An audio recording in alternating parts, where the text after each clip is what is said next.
Ótimo, obrigada, Bruno. Boa noite a todos. Então, meu nome é Luísa, eu fiz minha residência lá nos servidores, junto com minha subespecialização em estrabismo oftalmopediatria. E é uma honra estar participando aqui dessa sessão da retina de servidores, né? Que era a nossa sessão de quinta-feira de manhã. E, enfim, ter tantos outros participantes aqui aprendendo com a gente. Então, muito obrigada. E é isso. Se alguém quiser fazer algum comentário, Flávio, Júnior, ao longo da apresentação, fiquem super à vontade, tá? Deixa eu ver. Bom, então a gente vai dividir a aula nesses 7 pontos, tentando me ater um pouquinho mais, né, nessa parte clínica da ROP e nessa parte inicial também. Então, definindo, a retinopatia da prematuridade é uma retinopatia vasoproliferativa que afeta o desenvolvimento dos vasos retinianos de recém-nascidos prematuros e ou de baixo peso. Tá? De acordo com a Academia Americana, a vasculogênese fetal se inicia em torno da 16ª semana de gestação e, a princípio, os vasos retinianos da retina nasal aqui, eles se formam completamente ao redor de 36 semanas. Existem algumas outras referências que apontam um pouquinho antes nessa formação, e enquanto os vasos da retina temporal se formam, têm a sua vascularização completa em torno de mais ou menos de 40 semanas. Bom, então, o que aconteceu, né? Inicialmente, a ROP foi descrita em 1942 pelo Dr. Terry.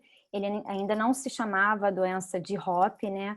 Ele começou a observar uma massa retrocristaliniana que acontecia de forma bilateral nesses recém-nascidos prematuros e que era muito parecida com o que se observava naquela persistência da túnica vasculosa lentes, né?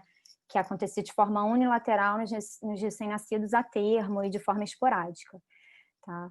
Em 46, ele acabou nomeando essa doença inicialmente descrita em 42 de fibroplasia retrolental, e acabou que em 1952 o Dr. Ryan ele continuou alguns dos estudos histopatológicos já começados em 42 e observando que essa doença se iniciava possivelmente na retina, com essas dobras aqui de retina, e evolutivamente evoluía, né, seguia para um descolamento de retina até que chegava a um descolamento bem aqui anterior, e formando aquela massa esbranquiçada que se via retrocristaliniana, atrás de cristalino.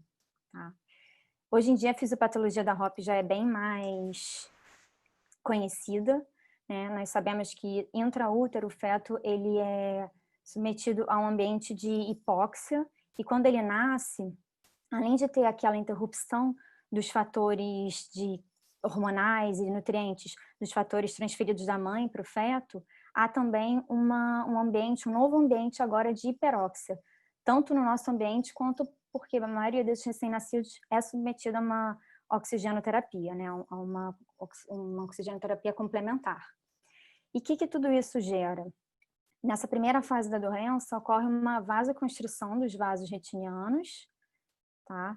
E aumento das espécies reativas de oxigênio, e, consequentemente, isso gera uma hipóxia, um aumento da demanda e uma diminuição da oferta desses nutrientes, do oxigênio.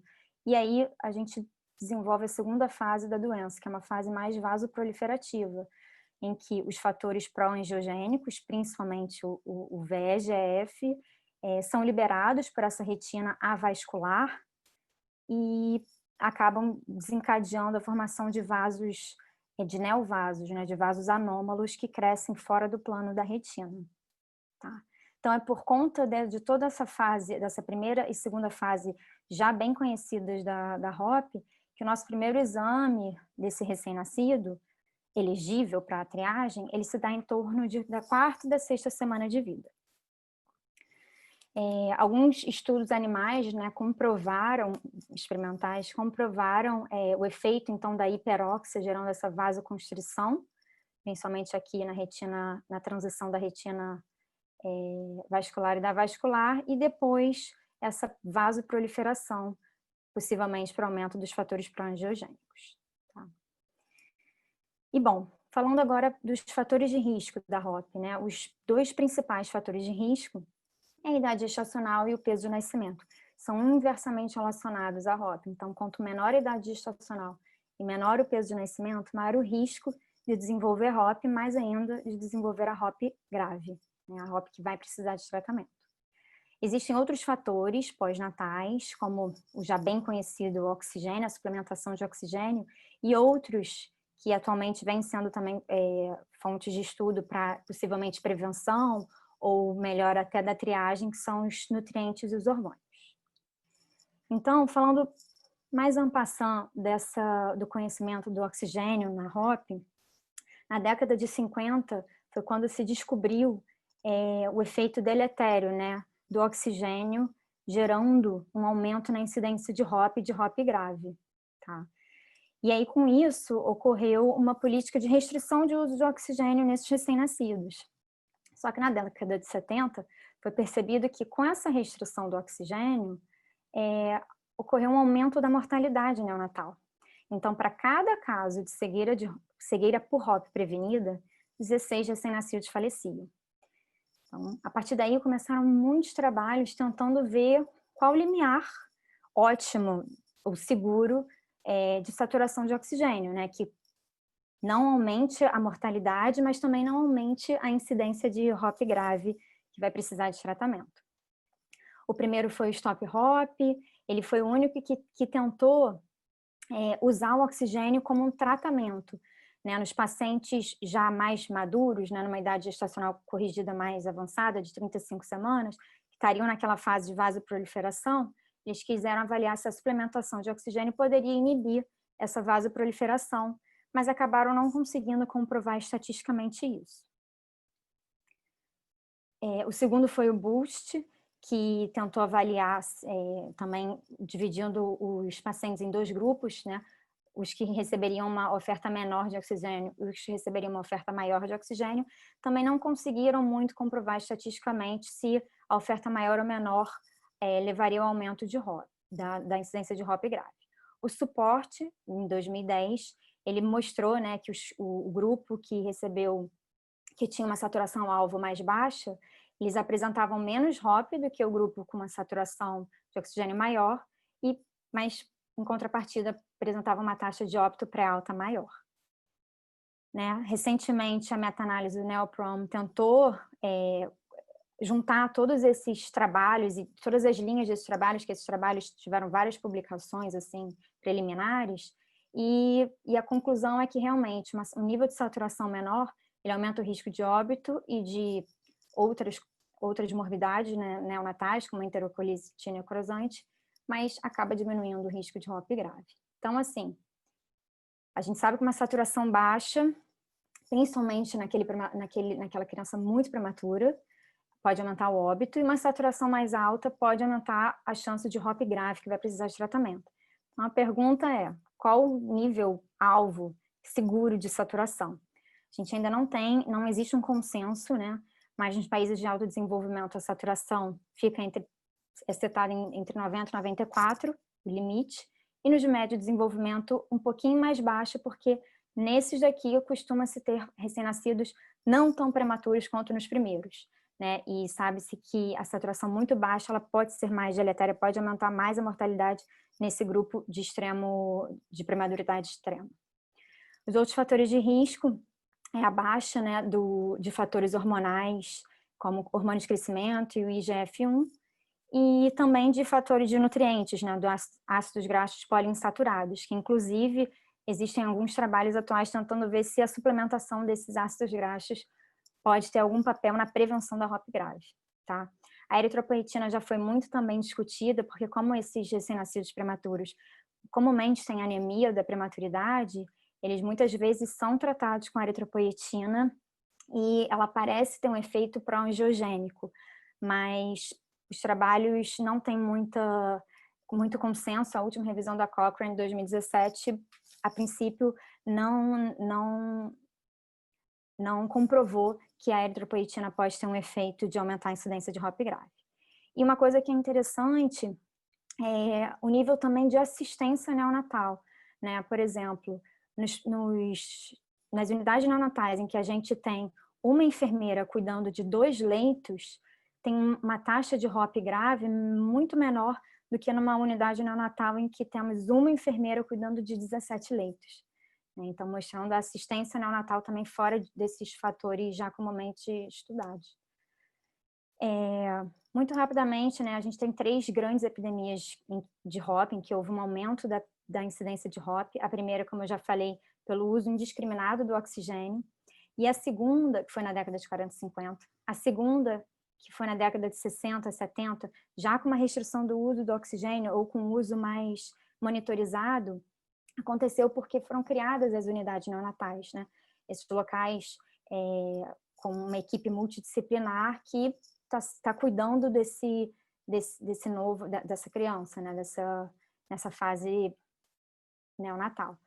Então, com isso, houve um aumento grande da sobrevida de bebês cada vez mais prematuros e com mais baixo peso. Tá?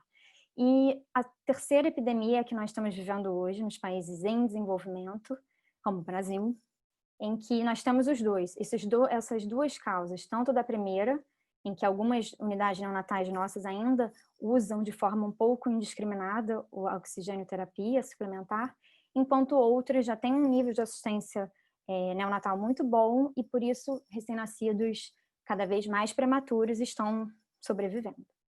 Tá? Então, essa daqui é a área em vermelha, como o Brasil está aqui, em que nós temos um risco alto de cegueira por HOP. Tá? Então, na América Latina e na Ásia, concentram-se cerca de 65% das crianças cegas ou com baixa visão decorrente de HOP.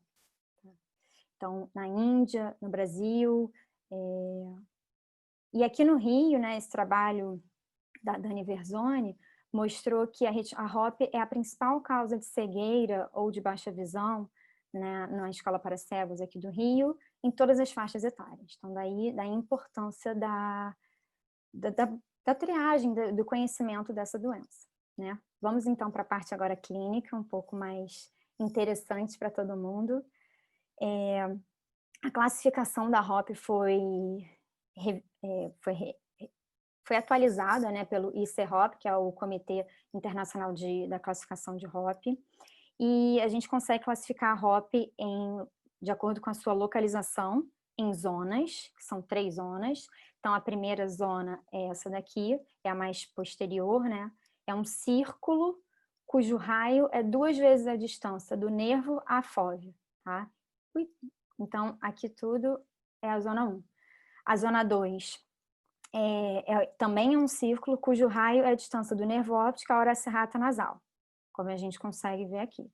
E a zona 3 é essa complementação aqui temporal, tá? Essa semilua aqui temporal. No ICHOP, eles até colocam, né, nesse artigo que a gente colocou, usando uma lente de 28 e margeando aqui o nervo assim, na parte nasal, aqui esse limite temporal é todo o limite dessa zona aqui, o limite temporal da zona 1, tá? Então, usando essa lente de 28. A gente também pode classificar, além de acordo com a localização da doença, de acordo também com a gravidade, em 5 estágios que eu já vou mostrar as fotos. E também, nesse momento, ainda se classificava de acordo com a extensão, que era com as horas de relógio, né? Meridiano aqui de 12, 3, 6 e 9, e aqui no olhinho esquerdo também. Embora, atualmente, as indicações de tratamento, elas já não são somente, não utilizam apenas a extensão da doença, que a gente vai pontuar também. Outra subclassificação que não está dentro do estadiamento da doença, mas que é também um sinal de gravidade, é a presença ou ausência de plus. Tá? Então, normalmente, a gente anota na descrição do exame como uma doença em zona 1, 2 ou 3, no estágio 1 a 5, eventualmente o cara colocando a extensão em horas de relógio e com a presença ou não de doença plus. Só também para os residentes R1 que estiverem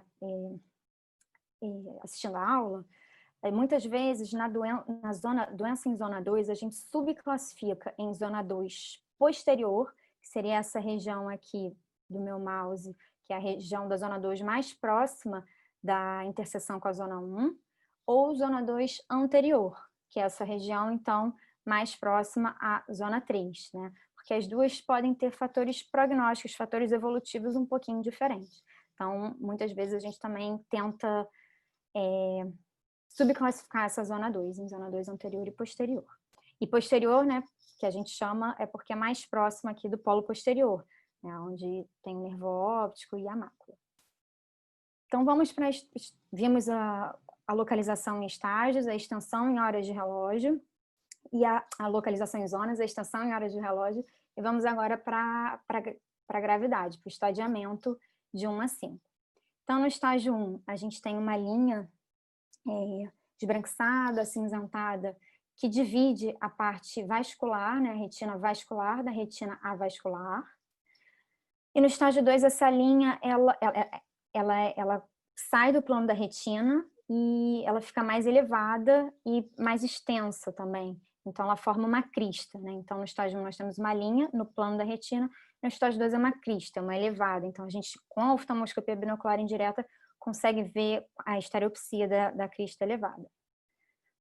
No estágio 3, a gente tem uma formação fibrovascular aqui na crista, como a gente consegue ver aqui, eventualmente ela fica mais, como está aqui, rosada ou avermelhada, e eventualmente com hemorragias também ao longo da crista, tá? O estágio 4, quando nós temos descolamento de retina. 4A é quando ele não acomete a fóvea, então tá aqui o descolamento com uma hemorragia aqui retiniana também, e o estágio B é quando ele acomete a fóvea, né? Então com um fator prognóstico pior. No 5 é o descolamento total de retina, obviamente é o que a gente realmente tenta prevenir ao máximo, né? Chegar nesse estágio. Com relação a outra classificação de gravidade, né, que não entra no estadiamento, mas entra em a gente falar se tem ou não doença plus, o plus diz respeito às alterações vasculares que acontecem aqui na retina do prematuro. Então, pode ter um engurgitamento dessas vênulas e um aumento da tortuosidade arteriolar, tá? E isso tem que acontecer em pelo menos 2 quadrantes e com a magnitude das fotos do ICHOP, né, desse International Classification de HOP. O pré-plus é uma alteração vascular que acontece antes de chegar nessa magnitude aqui da foto. Então, a gente já vê que tem um aumento da tortuosidade arteriolar, talvez um pouquinho de engurgitamento venular, mas que ainda não está nessa monta, né, nessa magnitude. Finalizados isso, existe essa entidade que é a HOP agressiva posterior, que ela não progride conforme a gente viu linearmente em estágio 1, estágio 2, estágio 3 e por aí vai. Muitas vezes a gente examina numa primeira avaliação, a criança está vascular, numa segunda avaliação ela já está com um fundo de olho assim, cheio de alterações, ou eventualmente ela não progride, então, do estágio 1 para o estágio 2 para o estágio 3. Ela tem esse nome agressiva posterior porque ela acontece de forma bem rápida e com uma localização posterior, né? Ou em zona 1 ou em zona 2 posterior, se fosse mais aqui. Ela tem um plus bem característico, né? Então, bastante alteração vascular, tem essa conformação dos vasos circunferencialmente, bem demarcados, como a gente consegue ver aqui, e com chantes entre as arteríolas e as vênulas, né? Bastante chantes, eventualmente hemorragias também, tá? Pode também ter uma neovascularização de íris e às vezes até uma má dilatação na íris, né? Que a gente já sabe que é um fator de mau prognóstico. Coloquei também o popcorn, que às vezes a gente pode ver durante a triagem da HOP, que são esses, eles chamam de tufts, de umas proliferações neovasculares que acontecem muitas vezes antes da crista. E aí eu não sei se o Flávio concorda, né, mas que quando o surgimento deles, deixa eu tirar aqui, quando o surgimento deles é precoce, deixa eu colocar aqui, ou seja, numa idade gestacional mais precoce, eles podem predizer uma evolução para estágio 3 e possivelmente tratamento da ROP. Enquanto, quando aparecem mais tardiamente, né, como numa regressão de um estágio 2, né, que é até o que é colocado no ICROP, de forma mais tardia, eventualmente com 37, 38 semanas de idade gestacional corrigida, eles são mais uma sequela mesmo da doença, da ROP, né, como uma resolução. Bom, vou seguir então. Então, muitas vezes a gente está examinando esses bebês, eventualmente o exame ele não apresenta ROP na avaliação. Então, a gente pode descrever como ausência de ROP uma retina periférica avascular, que é fisiológico para a idade gestacional corrigida que aquele paciente tem. Como a gente viu, né, ele vai vascularizar completamente a sua retina temporal em torno aí de 38, 40 semanas, né? Então, aqui é a retina avascular. E lembrando também para os uns que estão acompanhando a aula, que os bebês prematuros, eles não têm uma fóvea totalmente, uma mácula totalmente formada como a nossa. Olha aqui a diferença. Então, não tem aquela depressão foveal super marcada e, inclusive, né, o tipo de camadas retinianas presentes a proporção das camadas retinianas é também diferente. Então, aqui é um estudo com ACT. Essas duas fotos são de um paciente com 31 semanas de idade gestacional corrigida. Esse aqui é de um adulto jovem. Então, mostrando uma depressão foveal bem menor do que é encontrada nos adultos e mais camadas retinianas internas do que as externas, que são essas aqui laranjinhas, comparado proporcionalmente com o paciente adulto jovem.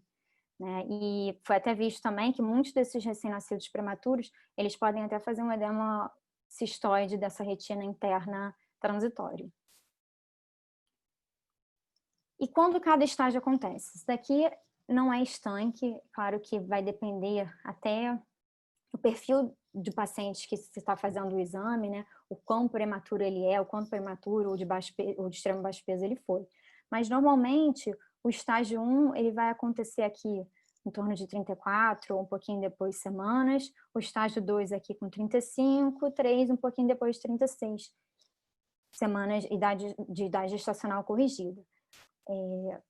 Aqui, os dois estudos que mudaram bastante o curso do tratamento da ROP, né, que foi o CRIO-ROP e depois o AT-ROP, mostram isso, né, que em média, é claro que tem os pacientes que fogem dessa média, né, aí, em média, o estágio 1 acontece com 34 semanas, o 2 com 35 e o 3 e o plus com 36 para 37 semanas, em média.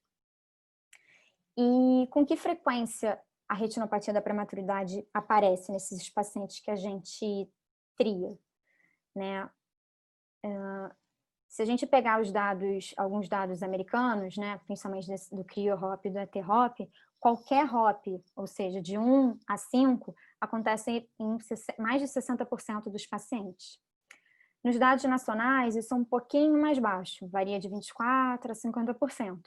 Mas em termos da ROP grave, né, a ROP que vai precisar de tratamento, então aqueles estágios mais avançados, no Brasil, isso varia, eles variam entre 5% e 8%. Então, o que significa isso? De cada 100 crianças que a gente tria, em média, 8 vão precisar de tratamento. Tá? Então, se a gente fizer essa estimativa aqui em números absolutos no Brasil ao ano, 4.500 vão precisar mais ou menos de tratamento, de acordo com os dados do DataSUS. Tá? E quem que então deve ser triado? Né? Quem são esses recém-nascidos elegíveis que devem ser triados? Bom, os critérios de triagem, eles variam um pouco de acordo com cada país. Né? Então, países de alto desenvolvimento econômico, o critério é mais rigoroso. Eles colocam crianças mais prematuras de menor baixo peso. Nos países em desenvolvimento, por exemplo, Índia, eles têm um critério um pouco maior, né? Na verdade, eles incluem mais crianças, né? Com uma idade gestacional e um peso de nascimento maiores. No Brasil, nosso critério é triar mais crianças, né, com uma idade gestacional menor ou igual a 32 semanas ou com peso de nascimento menor ou igual a 1.500 gramas.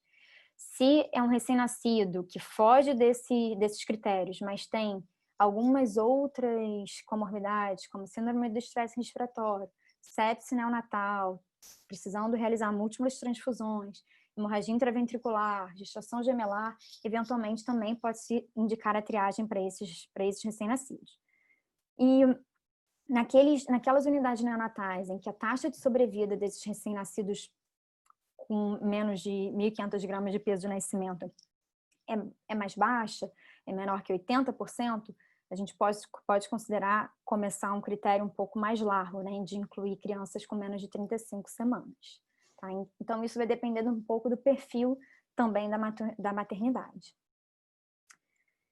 Bom, vimos quem triar, agora temos que saber quando triar. Né? Comecei falando que o primeiro exame aqui no Brasil a gente faz entre a 4ª e a 6ª semana de vida. Nos Estados Unidos, eles fazem a triagem de acordo com a idade pós-natal, mais ou menos. Então, quando são crianças muito prematuras, aqui com 22, 23 semanas, o primeiro exame é feito em 8 e 7 semanas, né? Corrigidas não, pós-natal, ou 30 e 30 semanas de idade gestacional corrigida. Mas aqui a gente faz entre a 4ª e a 6ª semana de vida. E como examinar? Bom, existem algumas formulações na literatura sobre os medicamentos para a gente dilatar essa criança. A ideia é sempre tentar associar um simpático mimético com um parasimpático lítico para dar o máximo de midríase que a gente conseguir, já que a gente precisa ver bem a periferia, né? E não é um exame muito fácil da gente examinar. No geral, a gente usa, então, fenilefrina diluída com tropicamida, 1%. Repete esse ciclo 2 vezes, eventualmente repete a tropicamida 3 vezes, mas não temos um consenso. Eu acho que cada unidade neonatal segue uma orientação com o oftalmologista que está triando, né? É sempre importante, tanto para facilitar o exame, quanto para dar o máximo de conforto ou o mínimo de desconforto para o paciente, tentar, enfim, enrolar ele, formar esse ninhozinho, para ele ficar mais calmo durante o exame, eventualmente pedir ajuda para alguém da equipe de enfermagem, que pode colocar uma luvinha para ele fazer a sucção e uma glicose hipertônica também para ele ficar mais calmo. E, eventualmente, quem usa, obviamente, blefarostato em denta de rotina tem que usar anestésico tópico, né? Colírio anestésico. E, bom, então, de acordo com isso, a gente segue para a parte dos exames, com que frequência essas crianças vão precisar de segmento. Então, o segmento vai depender dessa primeira avaliação que foi feita. Então, dependendo do que foi encontrado no fundo de olho, a gente vai orientar uma revisão em 1, 2 ou eventualmente até menos semanas, né? Isso gera uma certa ansiedade em quem está começando a fazer, porque parece ser meio confuso, mas também não é estanque, né? Claro que vai depender da experiência depois de cada um e muitas vezes até das condições do paciente, se ele vai receber alta logo ou não, se o paciente está muito instável, desaturando, enfim. No geral, quando temos uma doença muito posterior, né, ou pegando então zona 1 ou zona 2 posterior, ou estágios mais avançados, a gente vai precisar rever esse paciente em 1 semana ou eventualmente menos, né? Então, por exemplo, aqui uma foto de um paciente com vascularização em zona 1, né? Então, aqui a linha demarcando que eles colocaram. Então, se a gente tem uma vascularização incompleta em zona 1, ou eventualmente estágio 1 ou 2 em zona 1, a gente tem que rever esse paciente dentro de 1 semana. Ou então, um paciente com uma doença em zona 2, estágio 3, mas ainda sem sem plus, a gente também tem que rever esse paciente logo, tá? E, obviamente, a suspeita de uma HOP agressiva posterior, já, nesse caso aqui, até já indicaria, né, o tratamento. No caso de postergar um pouquinho a reavaliação desse paciente, então rever em 1 a 2 semanas, é quando a doença, então, ela já não está mais tão posterior, ou o estágio já não está mais tão avançado, não está mais tão estágio 3, né? Como é que eu me perdi aqui? Então, quando a gente tem uma vascularização chegando em zona 2 posterior, se fosse o caso, ou um estágio 2 em zona 2 também. Eventualmente, eu não tenho foto aqui, mas um HOP em zona 1 que já está regredindo, né? A gente pode espaçar mais as revisões.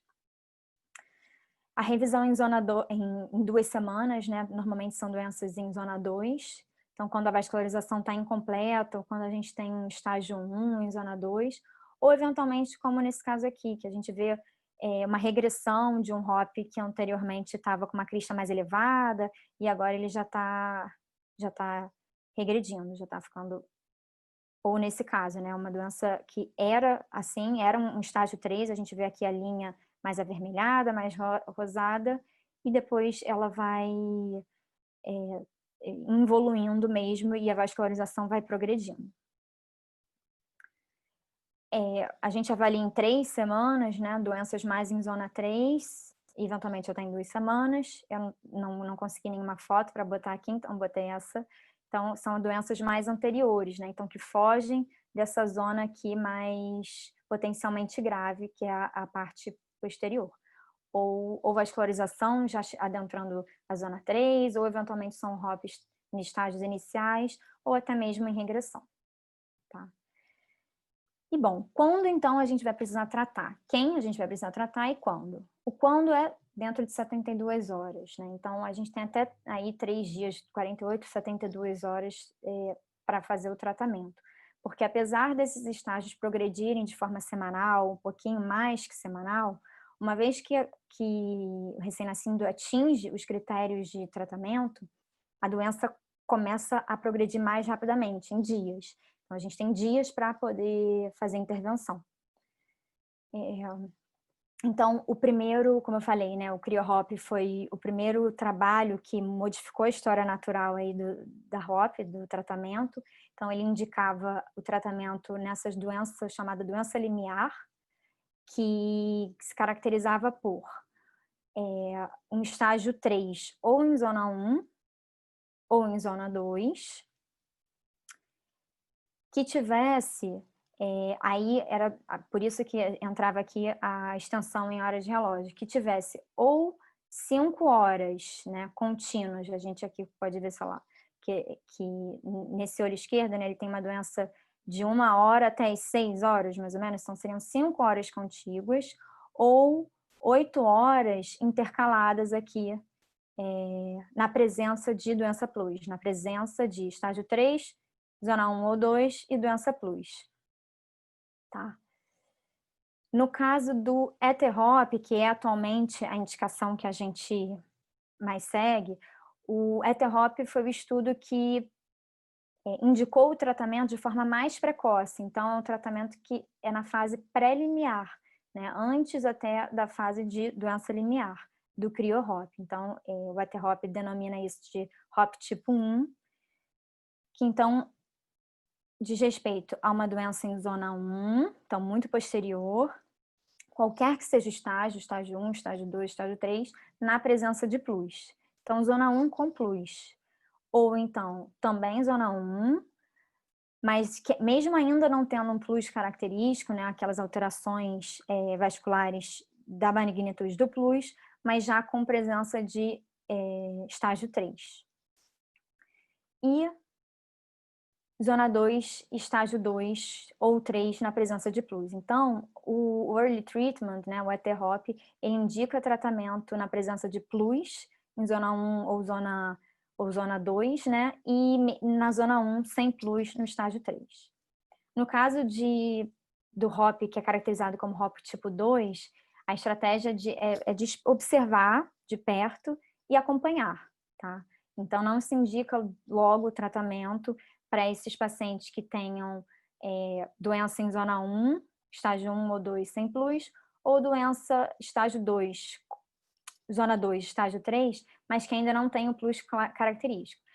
É claro que, assim, nesses pacientes aqui, se é um paciente que eventualmente vai receber alta, desconfia-se que depois da alta ele pode não fazer o segmento ambulatorial adequado, eventualmente pode se antecipar e tratar já numa fase um pouco mais precoce, né?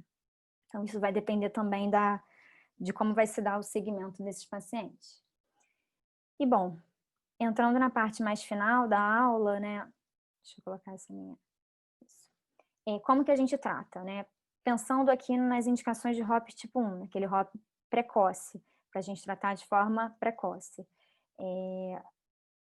Na década de 60 e 70, né, o tratamento começou a ser realizado com a crioterapia, e o estudo do CrioHop foi com crioterapia, né, mostrando que tratar era muito melhor do que não tratar, né, então melhorava muito os resultados, tanto estruturais quanto funcionais dos pacientes.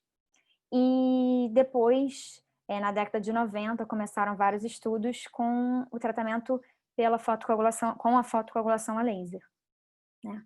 E também começaram os trabalhos comparativos entre crioterapia e laser. Embora os dois sejam muito efetivos no tratamento, o laser ele mostrou melhores resultados funcionais e estruturais, né? Ele deixava cicatrizes menores, deixava o paciente com menos miopia do que os pacientes submetidos à crioterapia. Tá? Então, hoje, o padrão ouro é a fotocoagulação a laser, o diodo, e os resultados num follow-up mais tardio do ETHOP, né, de 6 anos, mais ou menos, mostram que 1/3 dos pacientes evoluem para uma acuidade visual boa, normal, 40% podem evoluir para uma acuidade visual leve a moderada e 25% para uma acuidade visual grave, com cegueira, né? Lembrando que somente são pacientes prematuros, né, que também tem esse outro agravante com relação à acuidade visual.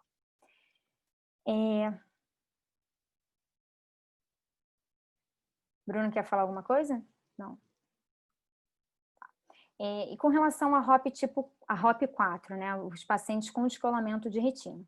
Então, eu trouxe, não é minha competência falar isso, eu trouxe algumas informações, não sei se o Flávio depois quiser complementar, mas no ETHOP, eles mostraram que 12% dos pacientes que foram precocemente tratados, né, com a indicação do early treatment, dentro de 9 meses, 12% desenvolveram algum grau de HOP4 de descolamento de retina. Tá? Então, não é um número tão baixo, tão irrisório dos pacientes que, mesmo adequadamente tratados, no tempo certo, podem desenvolver algum grau de descolamento de retina. Normalmente, pela literatura, a cirurgia, nesses casos, ela se dá em torno de 40 semanas corrigidas, que é um período de maior inatividade, o olho já não está mais tão inflamado, mas com o uso do anti-VEGF isso pode ser antecipado, né? Como é que é a cirurgia? O professor Mário já deu aula, né? E o Lucas também na semana passada. Pode ser feita uma vitrectomia com ou sem lensectomia, né? Que é a retirada do cristalino via paz plana, para os R1 que estão acompanhando, ou a realização do buccal escleral.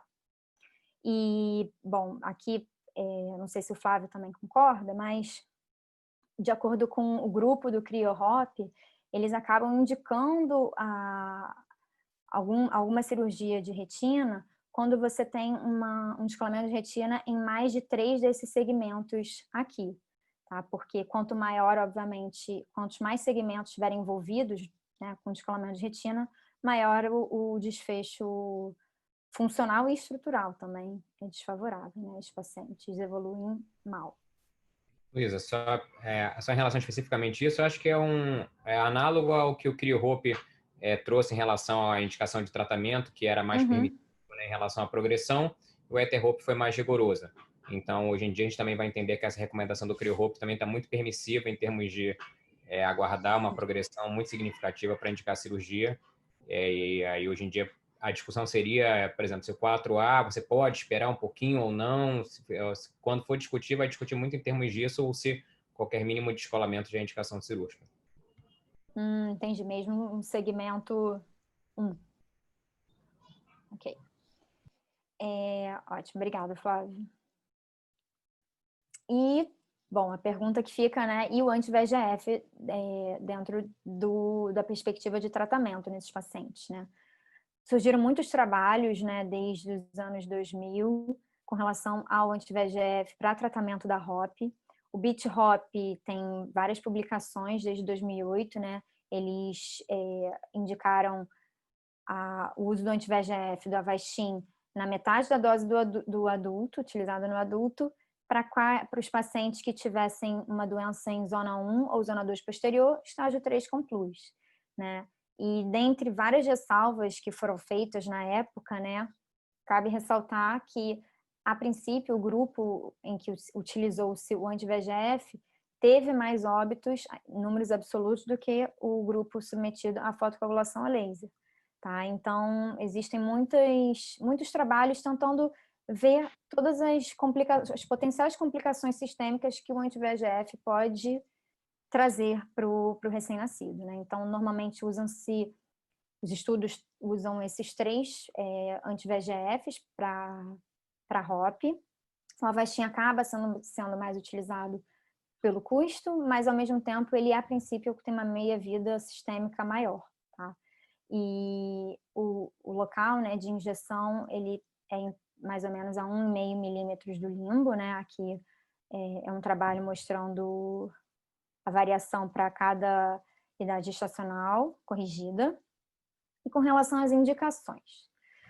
As indicações, normalmente hoje, as indicações se dão quando o recém-nascido tem uma instabilidade clínica que é melhor que seja postergado a fotocoagulação a laser, né, que é um procedimento mais longo, ou eventualmente de forma primária, naquele ROP muito posterior, de forma a depois fazer um laser complementar, pegando uma área menor, né, ou ficando mais na retina periférica.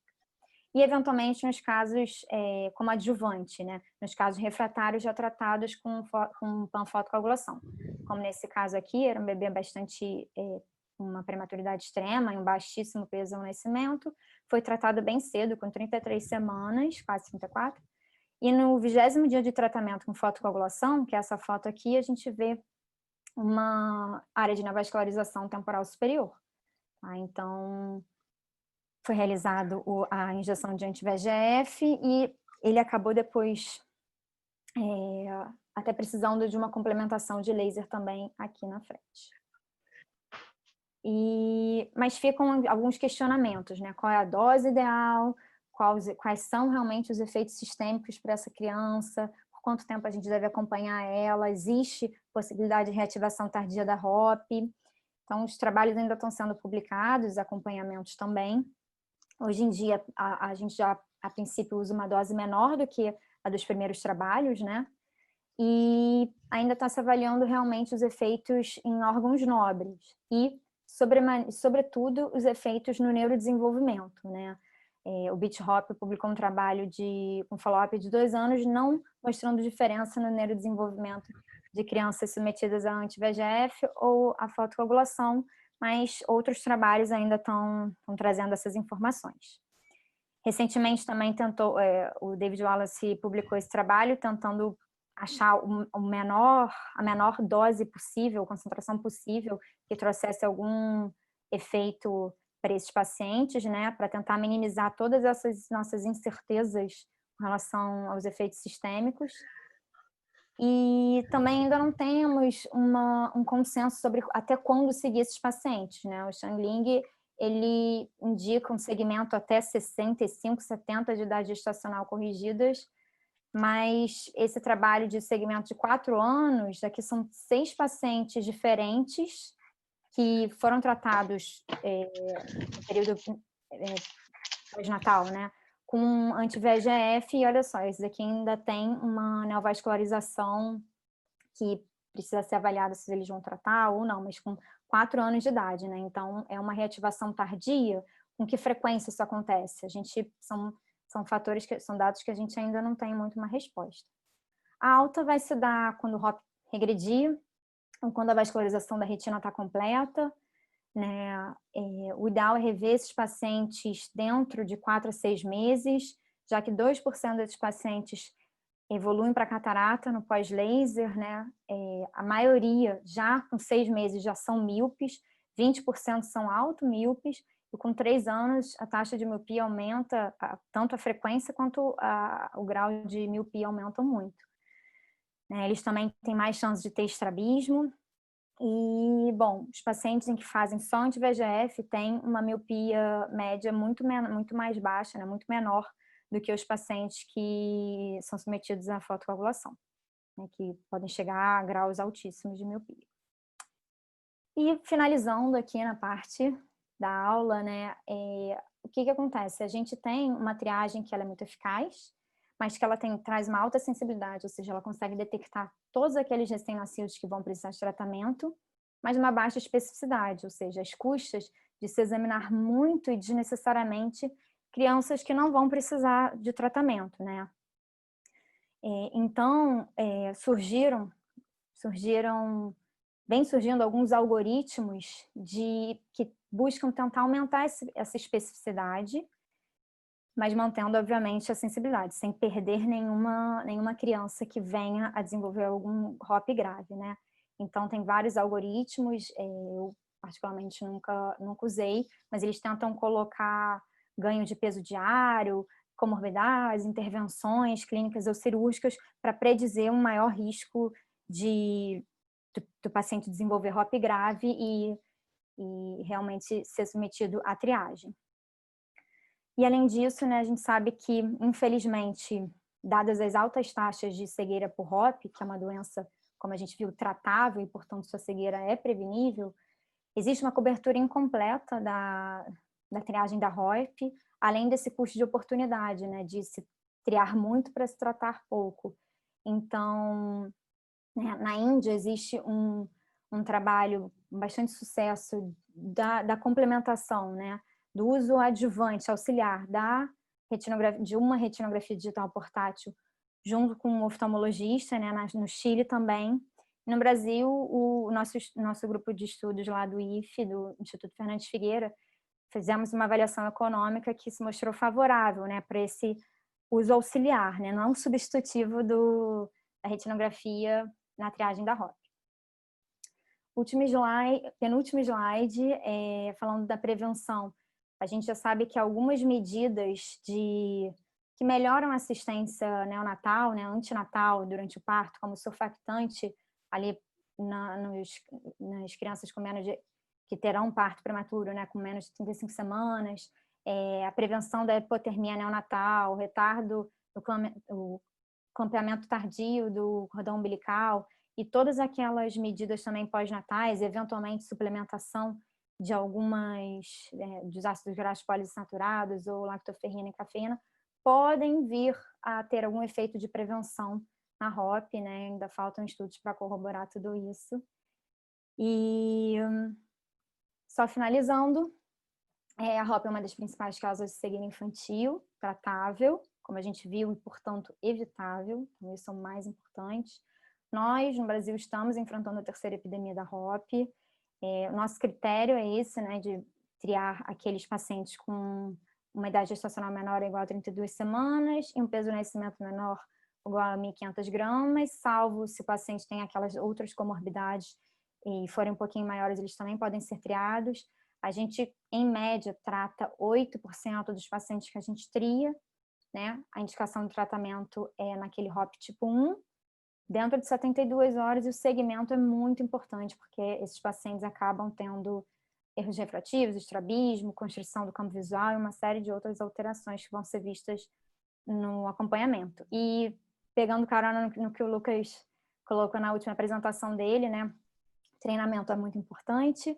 Ainda bem, a gente tem uma curva de treinamento menor do que a que ele mostrou na última aula, então estima-se que para se fazer um bom treinamento, né, ter uma boa especialização em ROP, a gente precisa triar 100 crianças e tratar 10 crianças. É isso, gente. Muito obrigada. Flávio, Júnior ou alguém, se quiserem complementar. Parabéns, Luísa, ótima. Vou te fazer uma pergunta. Você falou que tem uma incidência de catarata em torno de 2%. Você fala isso usando o laser vermelho ou usando o laser verde e vermelho diferente? Sabe o que eu vi? Na verdade, esse relato é do grupo do ETHOP, né? Então, eles fizeram esse acompanhamento e viram que em 6 meses teve essa incidência de HOP. Eu acredito que seja o diodo, mas o diodo vermelho, né? Não sei se o Flávio sabe com certeza, mas eu posso... Não, deve ser o infravermelho, sim. Hein, Flávio, você usa o verde normalmente, ou como é que você faz? Então, assim, especificamente essa pergunta do Júnior, o Rodrigo Lira tem um trabalho publicado na Arquivos Brasileiros, que aí ele fez um comparativo de laser verde e laser vermelho, né? E comparou os dois lasers e, assim, não teve diferença em relação à incidência de catarata. Então, assim, talvez você tenha que evitar o laser verde se você tem uma túnica vascular do cristalino, algumas situações que você acha que são de maior risco ali para o desenvolvimento de catarata, que acaba sendo os pacientes que estão sendo tratados com anti-VEGF. Então, aqueles pacientes com maior risco de ter uma captação ali do laser verde pelo vaso, ele vai fazer um anti-VEGF de qualquer forma, fazer um laser mais tardio, né? E aí, por isso que você pode plenamente tratar com o laser que você tiver disponível hoje em dia. Beleza. Deixa eu falar, então. E, Luiz, achei fantástica a sua aula, tá? Então, assim, achei completa, né? Tipo, organizada, didática, né? E organizada que, assim, é fundamental para quem se disponibiliza para fazer acompanhamento, né? De UTIs neonatais, quem vai querer saber quando que vai ter que voltar, quando é que vai ter que ir lá, porque realmente, como tem uma especificidade, né, baixa, a gente tem que examinar muitas crianças para poder salvar algumas dessas da cegueira, né? E aí, depois eu queria que você falasse mais sobre o seu trabalho, assim, exatamente de papel do RETCAM, quando é que você acha que esse vai entrar, qual que é o... fiquei um pouco na dúvida quando você fala que, mesmo com o oftalmologista à beira do leito, o RETCAM pode ter um custo-benefício favorável, né? Eu acho que depende de ter um recurso humano treinado mais barato, que seja capaz de operar o RETCAM para realmente essa conta fechar. Então, acho que eu posso ter, então, falado de forma meio confusa. Na verdade, é que, assim, sabendo que a cobertura é incompleta a nível de SUS, né, e que, principalmente na periferia ou mesmo em algumas áreas urbanas que são já marginalizadas de assistência à saúde, a RETCAM pode... nessas áreas, prioritariamente, a RETCAM pode trazer um benefício na triagem desses pacientes, né? Porque, assim, a princípio, estima-se que pouco mais da metade das crianças elegíveis no SUS estão com cobertura de um oftalmologista especializado em ROP para fazer a triagem e o segmento. Então, nesse restante de crianças que estão sem triagem, né, aí que entraria a retinografia. E, assim, o trabalho que a gente fez, né, foi obviamente, não de fazer a retinografia com profissionais, eventualmente até não médicos, capacitar eles, a interpretação remota por oftalmologistas especializados e a confirmação presencial não nos 8%, que são, né, já casos de indicação, mas possivelmente em 20%, 25% daqueles casos que a gente fica na dúvida de que será que vai evoluir, não vai evoluir, será que realmente é uma elevação, está muito elevada essa crista com a proliferação, não está, quero confirmar o pré-plus, enfim, pensando nisso, né, de que a gente diminuiria esse custo de oportunidade de tratar só 8, e aí o profissional capacitado iria confirmar 20%, 25% dos casos presencialmente, para tratar os 8%, os 10%, enfim. Perfeito. Aí eu tive que contar. Aumentando, então, esse exame à beira do leito, né, esse bedside exam para 20 e tantos por cento, como é que você enquadraria a curva de aprendizado do recurso humano não médico para a operação do RETCAM? Aumentando essa flexibilidade, né? O técnico que vai fazer? Curva de aprendizado para capturar essa imagem. para eles, a gente fez um treinamento à beira do leito com 2 técnicas de enfermagem, mas que são técnicas especializadas em atendimento em unidade neonatal, né? Em cuidado neonatal. Demorou em torno de, assim, a gente fez em torno de 25 crianças. O tempo foi melhorando, a curva de aprendizado, obviamente, foi melhorando a cada exame. A gente fez toda a orientação de o que é retina, como é o nervo óptico, o que é nasal, temporal, superior, inferior. Então, a gente fez isso, mais ou menos, 25 exames, com um tempo que foi melhorando, o rendimento delas por dia foi melhorando, por turno, né? No início fazia-se 1, 2 exames por turno e depois foi duplicando, enfim, fazendo mais exames por turno. Acho que é muito favorável, né? Porque, assim, inclusive, é menor do que o treinamento da triagem à beira do leito, né? Da triagem com oftalmoscópio indireto, né? Então, já é favorável nesse sentido. Sim, foi. Foi favorável, foi. Em relação ao tratamento, colocar uma questão assim para ver se você concorda, né, se compartilha desse pensamento, eu acho que uma das grandes limitações desses estudos, do próprio Beach Hope, né, até depois do Rainbow, né, quando comparou com anti-VEGF versus fotocoagulação, foi um sucesso baixo do grupo do braço da fotocoagulação em termos de resolução da doença. Então, do Beach Hope chegava a ter 10, 20% de falência terapêutica, né, com a fotocoagulação, e aí por isso que não foi tão favorável em relação à fotocoagulação. Quanto que você acha que é razoável de falência com laser nos grandes centros, assim, com... De precisar reativar? De retratar? Quanto você acha que é um valor razoável, assim, de insucesso com laser? Olha, Flávia, assim, um valor razoável eu acho que é isso, na verdade, idealmente abaixo de 10%. A gente, levantando os dados lá também do Fernandes Figueira, a gente viu que o insucesso do laser foi de mais ou menos 12%, 10, 12%. Insucesso do tipo, indicar-se um retratamento com laser no período aí de mais de 10 anos de segmento, foi disso, de 10, 12%. Eu acho que é o que... Eu acho que por isso que no nosso meio, né, o tratamento padrão com fotocoagulação, ele tem que continuar sendo considerado o padrão ouro de tratamento. Padrão ouro, exatamente. Os estudos, né, em que talvez fossem multicêntricos, englobavam muitos especialistas para fazer esse tratamento, abriram mão, então, de um certo nível de sucesso, de qualidade da fotocoagulação, e por isso que em alguns centros, o Beach Hope, por exemplo, foi sugerir que o anti-VEGF poderia ser superior em termos de resultado, né?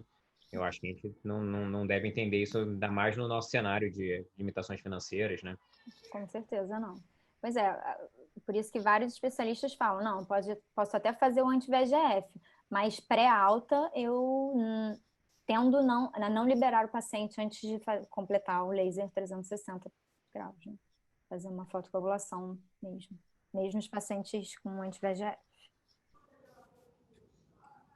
Oi, Luiz. Você disse que para formar um bom especialista em roupa, você precisaria fazer pelo menos 100 exames e pelo menos tratamento de 10 recém-nascidos. Aqui no Rio, para assim, os residentes que têm interesse na área, qual é o caminho? Assim? Lá nos servidores, durante o R3, a gente consegue ver ali pelo menos umas 20 crianças, cada R3, talvez. Não é fácil, né? Você vê que é uma coisa bem difícil. A gente não tem recurso de imagem, é só no indireto mesmo. Eu queria saber aqui no Rio qual é o caminho, se você, aqui no Brasil, se você conhece, pode indicar aí para o pessoal que tem interesse. Bom, eu acho que assim, o acompanhamento, realmente, às vezes no R3 e eventualmente no primeiro, segundo ano de segmento, a gente acaba vendo poucas crianças mesmo. Eu comecei, como lá nos servidores, né, eu não fiz a retina cirúrgica, eu comecei o treinamento no primeiro ano de fellow lá com a doutora Andréazinha no Fernandes Figueira e eventualmente acompanhei também outras pessoas. Mas eu acho que é tentar acompanhar o máximo de pessoas que fazem triagem, né? No Rio de Janeiro tem algumas pessoas que fazem triagem e ir conseguindo adicionar essa experiência. Porque realmente, como a gente viu, né? A HOP, o HOP mesmo, é uma doença mais rara. A gente não vê em todos os recém-nascidos que a gente tria. O tratamento, então, nem se fala. Então, é uma curva que não é tão curta assim. Não sei. O Rodrigo Colombo Uhum. perguntou se existe uma padronização de tratamento para evitar o avanço de miopia pós-laser nesses pacientes. E parabenizou você pela aula. Não, na verdade, no tratamento a gente realmente faz muitos disparos e isso aumenta quanto mais, né, disparos que a gente faz, usa mais energia, a gente aumenta a chance de ter uma miopia maior, né? A gente sabe, então, a doença muito posterior, zona 1, zona 2 posterior, ela tende a gerar mais miopia do que aquela doença na zona 2 anterior, que a gente costuma fazer menos laser, né? Então, é fazer o segmento e corrigir tentar de forma precoce o erro refrativo se tiver indicação.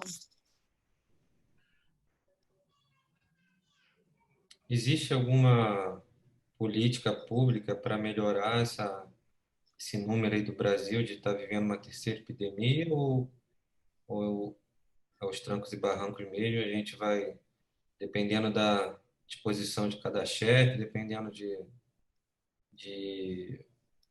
de pregão, existe alguma política pública relacionada a isso ou não? Não, existem algumas diretrizes do Ministério da Saúde, secretarias estaduais de saúde ocular na criança, de orientação, né? Até mesmo de quando deve se fazer a triagem, como deve se fazer o acompanhamento, mas, enfim, daí a gente conseguir realmente cobrir todos os recém-nascidos em risco, eventualmente a teoria não acompanha tanto a prática. Luísa, você está no Fernando Figueira, né? As crianças que ficam com a sequela, com a deficiência visual, como é que vocês conduzem essas crianças para terem um desenvolvimento minimamente aceitável? Então, na realidade, lá no Fernando Figueira, né, a doutora Andréia, ela não tem lá não tem um ambulatório de oftalmologia lá, né? A doutora Andréia, ela é uma pesquisadora lá, então tem um laboratório de pesquisa, faz todos os pareceres, né, para os pacientes internados e, obviamente, para os pacientes elegíveis para a ROP, mas em termos de segmento, não existe segmento no Fernandes Figueira, não tem essa política lá no Fernandes Figueira. A gente acaba acompanhando alguns pacientes, enfim, ou eventualmente encaminhando para outros setores, né? Mas por exemplo, a gente até teve aqui uma discussão até com a Juliana, né? Que a acuidade visual desses pacientes final não necessariamente diz respeito à função visual, à qualidade da visão deles, né? Então, a gente recentemente tem um paciente de 4 anos que foi tratado há 4 anos pela doutora Andréia e hoje ele tem 20/100, 20/80 e é uma criança que já está aprendendo a escrever, ela tem uma alta miopia de -10, está usando óculos, mas já está começando aquela pré-alfabetização, escreve o nomezinho dele, então eu acho que fazendo o tratamento, oferecendo, né, prescrevendo precocemente e corretamente os erros refrativos, a gente consegue ter uma boa função, mesmo que essa acuidade visual seja uma acuidade visual ali de baixa visão moderada, se a gente pensar na categorização de baixa visão, né? Ele tem uma boa função, ele já está conseguindo escrever o nome dele, né? Então, é isso. Acho que a gente não tem tanta experiência nesse segmento de longo prazo todos esses pacientes. Infelizmente. Certo. Tem mais uma pergunta aqui. Se é indicado uma segunda aplicação de anti-VEGF? Se sim, quando? Após quanto tempo da primeira?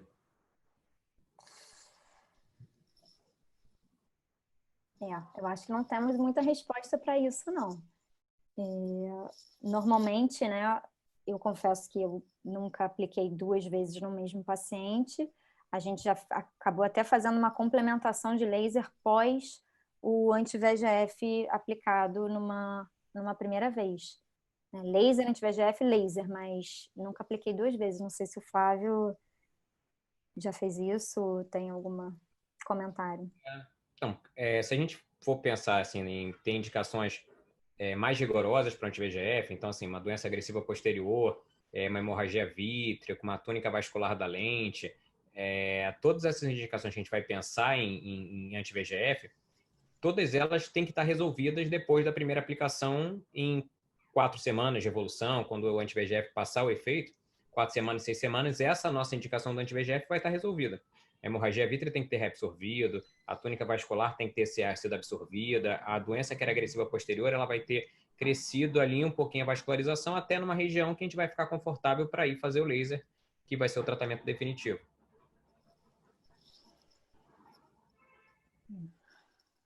Naturalmente, digamos assim, naturalmente eu acho que a gente não faria uma segunda injeção por essas questões. Né? Flávio, e quanto àquele seu dispositivo portátil, você acha que aquilo pode se tornar uma realidade mais para frente? Porque o RETCAM, se eu não me engano, é um aparelho grande, né? Difícil de carregar e tudo. Você acha que aquele dispositivo portátil, você estava... acho que você falou até sobre ele no último... Quando a gente tenta ter um equipamento, por exemplo, para essa retinografia, que no caso entraria no lugar de um padrão ouro, né, que é estabelecido com o RETCAM, a gente vai ter que pesar o quanto que de recursos humanos a gente tem que desenvolver para conseguir fazer uma captura adequada da imagem, em relação a quanto que de custo vai agregar desenvolver gente capacitada para fazer a captura da imagem, para poder ser capaz de ser analisada remotamente, ou quanto que o RETCAM está muito à frente nisso. Então, né, sendo o objetivo de fazer a telemedicina, né, você colocando, por exemplo, que você tem 20, 30 pacientes só que são capazes para recém-nascidos, você consegue vencer a curva de aprendizado para colocar um recurso humano mais viável para fazer a captura da imagem, eu acho que o aparelho remoto, né, portátil, da forma como ele está desenvolvido, ele dificilmente vai se colocar nessa função que o RETCAM tem mundialmente, né, que já está estabelecido.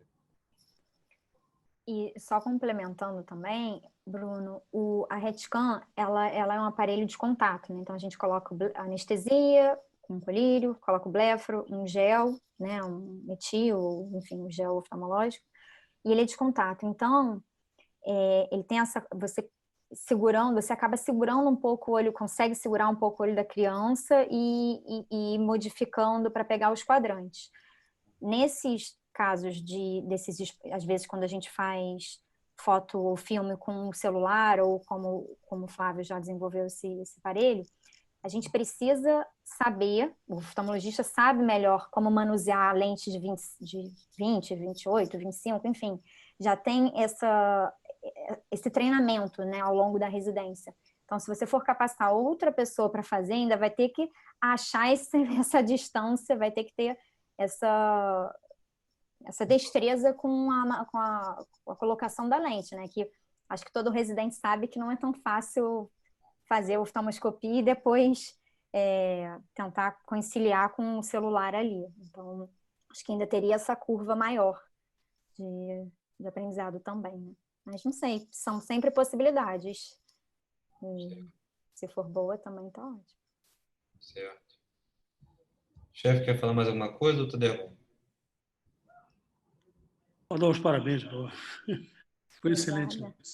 Luísa, maravilhosa sua aula. Muita gente aqui parabenizando. Depois você dá uma olhada aqui no chat, que não dá nem para listar aqui. Tanta gente que te parabenizou. Não dá para esperar outra coisa. Maravilhosa sua aula, como sempre. Obrigado aí. Na próxima segunda-feira, eu acho que é o Renato Rosário e o Frederico vão falar sobre fixação escleral. Então, espero todos nós aí de novo, segunda-feira que vem.